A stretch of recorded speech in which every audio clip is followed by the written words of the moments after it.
covering Northern California. You're watching Action News Now, coverage you can count on.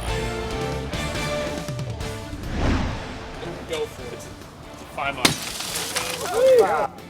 on. New at 6, a day in the life of a city firefighter. We show you what it's like to walk in their boots. Plus, our community needs to know how important our law enforcement and our fire department are.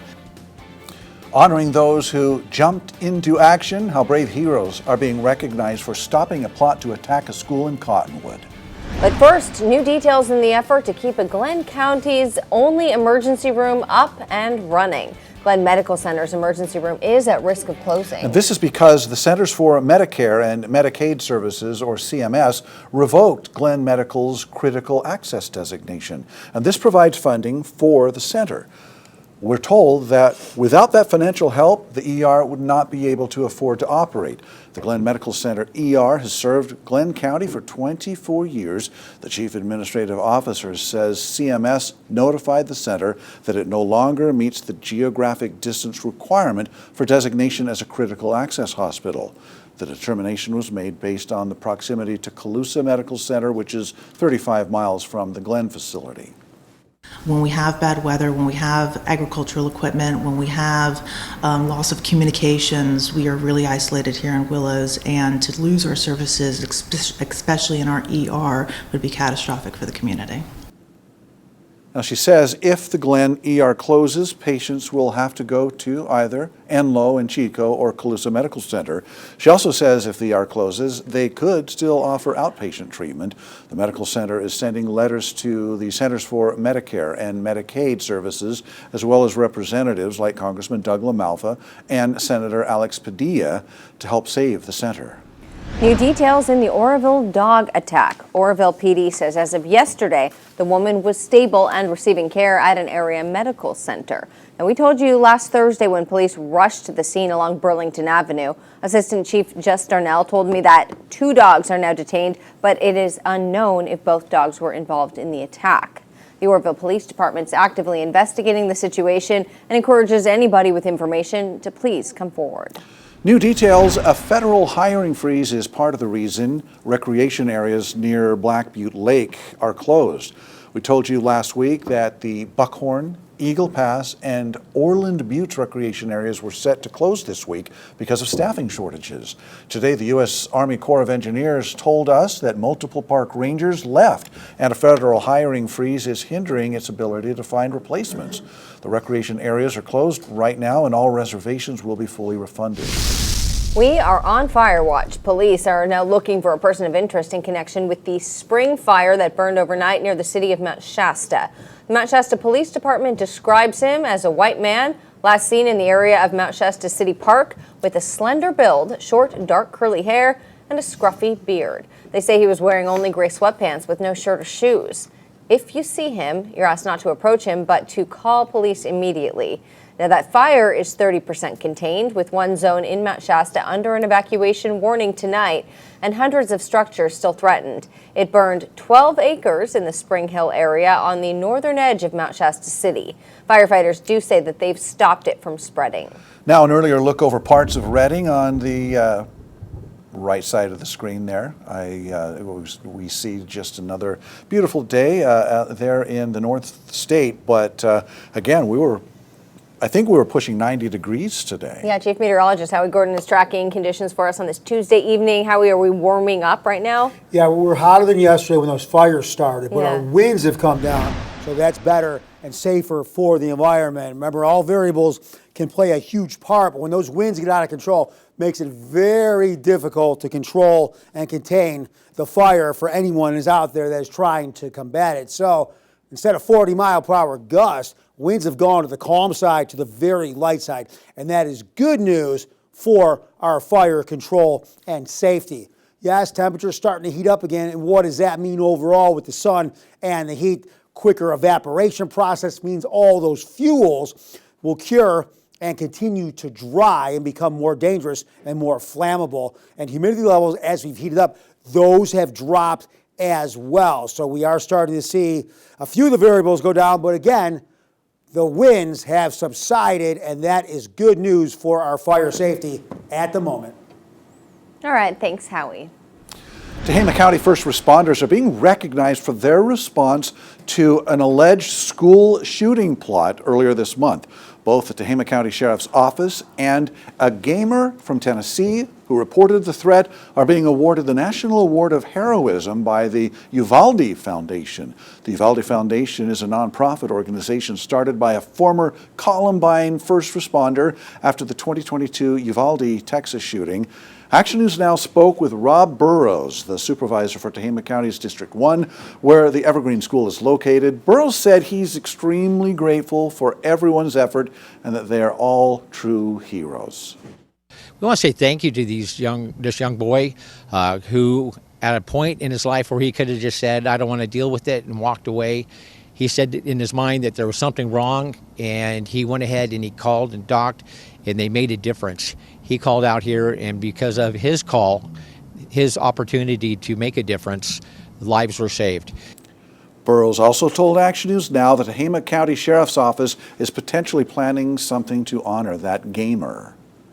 Happening right now, the Red Bluff City Council's meeting and could vote on the censure of Councilmember Cody Strock regarding complaints made against him earlier this month. If the council adopts the censure resolution, it would remove Strock from all honorary and ceremonial positions and from ad hoc and standing committees. Now, a formal complaint accuses him of violating City Council code by submitting a conditional use permit fee waiver request for a community garden project under his nonprofit organization. The council could also refer the issue to the district attorney. They'll also approve or reject sending a letter of reprimand to Strock. We'll have the outcome of tonight's meeting on Action News Now at 11. New at 6, experiencing a day in the life of a firefighter. That's what several local Chico leaders and city staff got to do this past week at the Chico Fire Citizens Academy. And our own Action News Now reporter Margot Rowe took part in the 3-day academy and gives us this inside look. I'm Margot Rowe, and I'm going inside that burning building for educational purposes. This weekend, I took part in the 4th annual Chico Fire Citizens Academy, where I got to learn and train like a Chico firefighter. And let's just say there's a lot more to their jobs than putting out fires. 5 months. They can be anything from a structure fire to a rescue in the park, to a traffic accident that needs extrication, going on a medical call. It was on day 1 where several Chico City leaders, Chico PD dispatchers, and another reporter and I learned that over 50% of Chico Fire's calls are medical related, with service calls just being over 25% and just over 2% of calls are fire related. And it was these types of calls we would go through training for on Saturday. Chico firefighters have to do roughly 240 hours of training to stay on top of their skills. And last year, firefighters did over 300 hours of training. And for us in the academy, we're only doing 8 hours of training, and we're just getting a taste of what these guys do in their day-to-day. You're going to immediately start compressions. This includes medical calls, where we had to work together as a team to give CPR and save a life. To learning how firefighters extract a person from a car after a serious crash. And rappelling off a 5-story building for technical rescue training and even hazmat training.